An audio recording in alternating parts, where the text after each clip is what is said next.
प्यारे दोस्तों, कैसे हो आप सब। आप सबका स्वागत है निसार इंडियन के यूट्यूब मंच पर।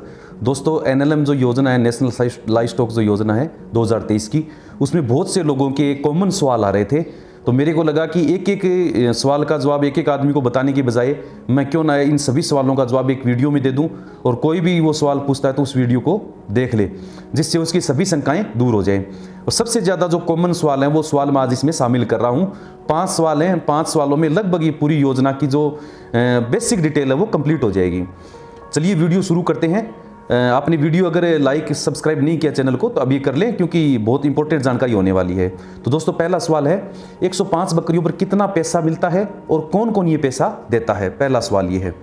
तो दोस्तों, 105 बकरियों पर आपको मैं बता दूं, इसमें 50% सब्सिडी मिलती है, यानी कि 10 लाख रुपए मिनिमम।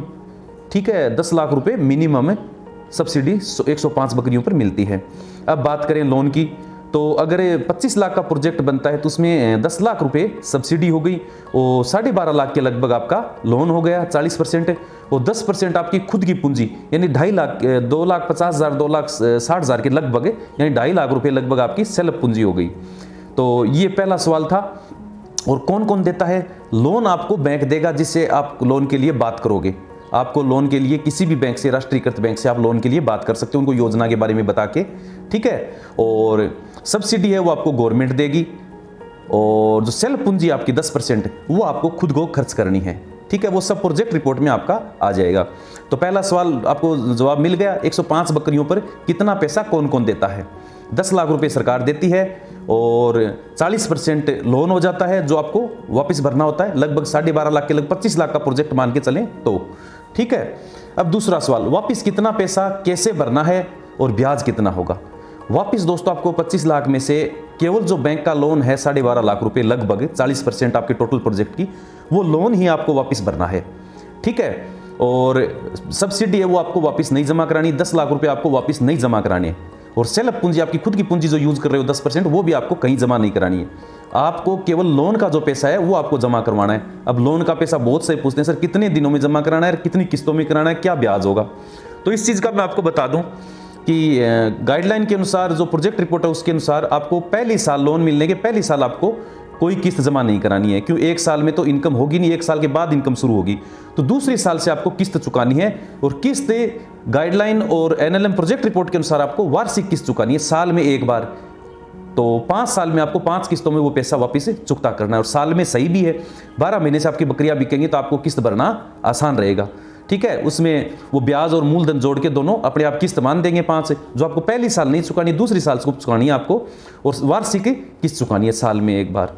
अब इसमें लोन वाले में मेरे हिसाब से कोई दिक्कत नहीं है। सर ब्याज कितना है?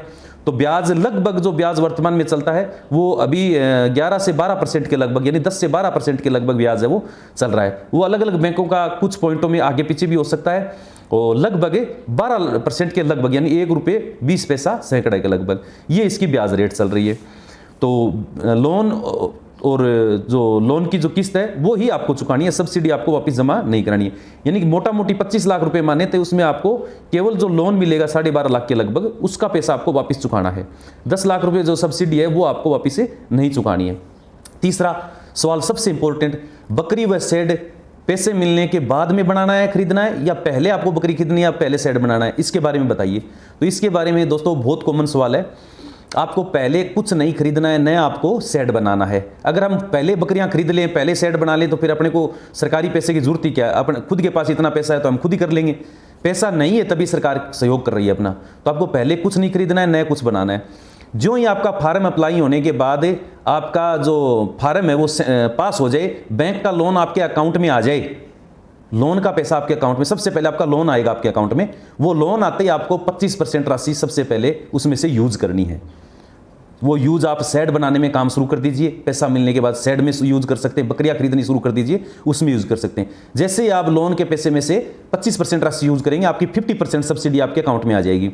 50% का मतलब 10 लाख में से 5 लाख, 100 + 5 बकरियों के लिए 5 लाख रुपए आपके अकाउंट में आ जाएंगे। तो आपका लोन हो गया, 5 लाख रुपए सब्सिडी आ गई और आपकी खुद की पूंजी हो गई। ये सब मिला के आपको पूरा काम कंप्लीट करना है, आपको बकरियां खरीदनी है और आपको शेड बनाना है। जब आपका पूरा काम कंप्लीट हो जाए, शेड बन जाए, बकरियां हो गई, सब काम कंप्लीट फिनिश है, उसके बाद भौतिक सत्यापन होगा, एक अधिकारी आएगा, वो चेक करके ले जाएगा आपका सारा काम कंप्लीट है। वो रिपोर्ट फिर आगे भेजेंगे स्टेट से, सेंट्रल गवर्नमेंट के पास जाएगी, तो आपकी बची हुई 50% सब्सिडी और है, 5 लाख जो बचे हुए हैं वो भी आपके अकाउंट में आ जाएंगे। इस तरीके से ये पैसा आएगा। तो ये बात क्लियर होगी कि आपको पैसे मिलने से पहले आपको न तो बकरियां खरीदनी है और न ही आपको शेड बनाना है। चौथा सवाल, कितनी ज़मीन चाहिए, हरा चारा ज़रूरी है या नहीं। अब राजस्थान में कई जगह ऐसी हैं जहाँ पर हरा चारा नहीं उगा सकते। वो अलग बात है कि मैं चारे पर अलग वीडियो बनाऊंगा कि आप खारे पानी में भी कुछ चारा उगा सकते हैं, बहुत सारी किस्में ऐसी हैं और वो भी आपको हर साल उगाने की ज़रूरत नहीं है। कुछ में जैसे नेपियर है, जॉइंट क्रिंग ग्रास है, ये चीज़ें आप खारे पानी में, इसके लिए मैं अलग से वीडियो बनाऊंगा। तो आपको 1 एकड़ ज़मीन यानी कि शेड के अंदर आपको, पहले शेड की ज़मीन बता देता हूँ आपको। शेड के अंदर आपको 100 + 5 बकरियों के लिए 1800 स्क्वायर फुट के अंदर आपको शेड बनाना है।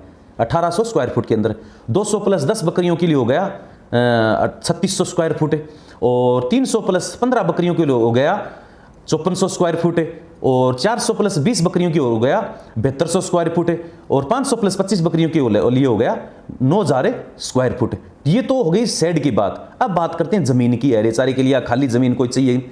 तो दोस्तों 100 + 5 बकरियों के लिए 1 एकड़ ज़मीन आपको चाहिए। अब वो एकड़ में आप नेट पर कन्वर्ट कर सकते हैं कि 1 एकड़ में कितने स्क्वायर फुट होते हैं, कितने मीटर होते हैं, वो लंबी प्रक्रिया हो जाएगी। कितने बीघे होते हैं, लगभग इसमें 3 बीघों के लगभग ज़मीन होती है। वो बीघो अलग अलग है, राजस्थान में बीघों के 3 माप हैं, कहीं 165 स्क्वायर फुट की बीघो है, कहीं आपकी 135 स्क्वायर फुट की बीघो है। तो आप बीघों पर न जाकर आप 1 एकड़ पर जाएं, और एकड़ लगभग समझते हैं आप इसको नेट पर देख के 1 एकड़ में स्क्वायर फुट कितने होते हैं, मीटर कितने होते हैं, वो आप नेट पर देख सकते हैं। उसके हिसाब से आपकी ज़मीन है वो निर्धारित करते हैं। यानी शेड के लिए आपको ज़मीन 100 + 5 बकरियों के लिए 1800 स्क्वायर फुट शेड के लिए, और 1 एकड़ ज़मीन है चारे के लिए, हरे चारे के लिए, ग्रीन फोडर के लिए, फोडर कल्टीवेशन के लिए। तो उसमें ज़रूरी नहीं है कि हरा चारा सब जगह ही उगे। आप वो खाली ज़मीन पर बारिश से जो चारा उगेगा वो भी आप अपने आप बकरियों को खिला सकते हैं। बाजरा उगा सकते हैं, वो उनको दे सकते हैं। कोई भी हरा चारा एनीथिंग बारिश में भी उगा सकते हैं, परमानेंट रखने की जरूरत नहीं है चारा। और जो खेतों में खुले चराई कराते हैं, शाम को बाड़े में ले आके रखते हैं, तो वो भी इस योजना का फायदा ले सकते हैं। ठीक है ना, जरूरी नहीं आपको बकरियों को फार्म में ही बांध कर रखना है और वहीं चराना है तभी आपको लोन मिलेगा, नहीं। आप ओपन भी चरा सकते हैं बकरियों को, तो भी इस योजना का आपको फायदा मिल जाएगा। ठीक है, अब बात करते हैं कितने समय बाद बकरी बेच सकते हैं। तो बकरियां बेचना तो आप जैसे उनकी जो आगे बच्चे बड़े हो जाएं वो तो बेचना आप शुरू से ही स्टार्ट कर सकते हैं, कोई दिक्कत नहीं है। जैसे ही 6 महीने के 12 महीने के बच्चे हुए तो आप बेचना स्टार्ट कर सकते हैं। अब ये सवाल पूछना कई लोगों का ये भी है कि मैं पूरा फार्म ही बेचना चाहता हूँ, तो कम से कम 2 साल तक इस प्रोजेक्ट की निगरानी होगी। आपके ग्राम पंचायत स्तर पर, राज्य स्तर पर, जिला स्तर पर निगरानी होगी। आपको 2-3 साल तक तो, कम से कम 2 साल तक तो इसमें से आपको फार्म को बंद नहीं कर सकते, आपको चलाना ही चलाना पड़ेगा। 3 साल के बाद शायद लगभग इसमें निगरानी कम हो जाती है। उसके बाद अगर आप बकरियों को कम कर सकते हैं। मैं तो ये कहता हूं कि अगर आपको बंद ही करना है तो आप फार्म न खोलें। अगर आप रियल में इस धंधे में ये बिजनेस बकरी पालन का करना चाहते हैं तो आप इस योजना में आवेदन करते ही आप 5-7 बकरियां खुद ले आए मोल, ठीक है ना। वो बाद में दिखा देना उसमें परचेज की में, लेकिन वो खुद ले आए। वो किस लिए? ट्रेनिंग के लिए। आपको अनुभव होना जरूरी है कि बकरियों को कैसे चारा देना है, क्या क्या बीमारी आती है। ट्रेनिंग पूरी बकरियों की हो तभी आप इतने बड़े स्तर पर काम करें। इससे ज़्यादा और भी कर सकते हैं। अगर आपका बहुत ज़्यादा समर्पण है बकरी पालन के प्रति तो आप 1 महीने कहीं फार्म में जाके रह जाइए, किसी बकरी फार्म में। उनको बोलना कि मेरे को खाना पानी दे देना, केवल सैलरी भी मत लेना, आपकी ट्रेनिंग हो जाएगी। 1 महीने उनकी केयर कीजिए, उनकी बीमारियां पता कीजिए, तो आपको पूरा अनुभव हो जाएगा।